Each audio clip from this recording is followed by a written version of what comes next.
रोटियां खाते हो, वो भी हवा लेते थे, आप भी हवा लेते हो। वो अकेले इतना बड़ा कारवा खड़ा कर गए और आप हजारों लोग नहीं कर पा रहे हो। आप लड़े जा रहे हो, एक दूसरे पे आरोप प्रत्यारोप करे जा रहे हो।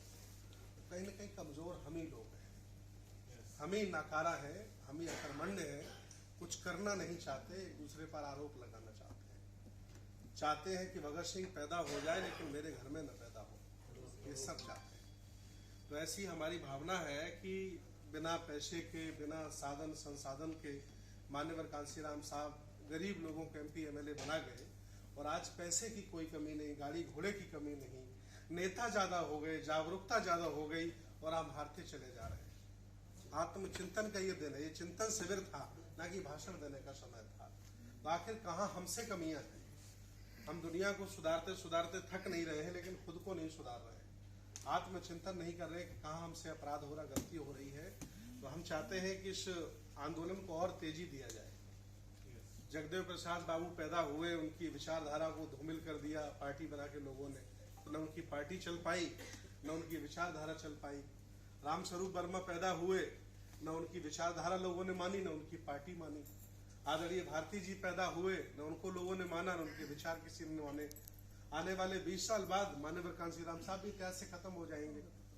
जब हम लोग सब मतलबी अकर्मण्य हो जाएंगे, कुछ करना धरना नहीं चाहिए, तो क्या होगा? हम तो चाहते हैं कि एससी ओबीसी माइनॉरिटी के लिए राजनीतिक तौर पर मान्यवर कांशीराम साहब से अच्छा फार्मूला किसी के पास नहीं है। जब उस फार्मूले को हम लागू नहीं कर पा रहे और वो लोग बैठे जो उनके साथ रहे, चलिए कम से कम गुजरे नहीं, अभी 20 साल बाद तो गुजर जाएंगे, तो इतिहास कहानी रह जाएगा। तो इसलिए हम चाहते हैं कि सामंजस्य बनाइए, एक दूसरे पर आरोप मत लगाइए और कुछ करके दिखाइए। कुछ लोग ऐसे होते हैं कि जो विचारवान बहुत होते हैं, बहुत ज्यादा विचारवान होते हैं, लेकिन वो अपने क्षेत्र में कभी बीडीसी का चुनाव नहीं लड़ सकते। उनके पास ज्ञान बहुत होता है, उनके चाल चलन, उनकी भाषा ऐसी नहीं होती कि वो 10 लोगों को जोड़ पाए। ऐसे लोगों पर भी नजर रखी जाए। कुछ लोग ऐसे होते हैं कि जिनको बहुत ज्ञान नहीं है, लेकिन वो गांव में बीडीसी भी जीत सकते हैं, जिला पंचायत भी जीत सकते हैं, एमएलए का भी चुनाव जीत सकते हैं।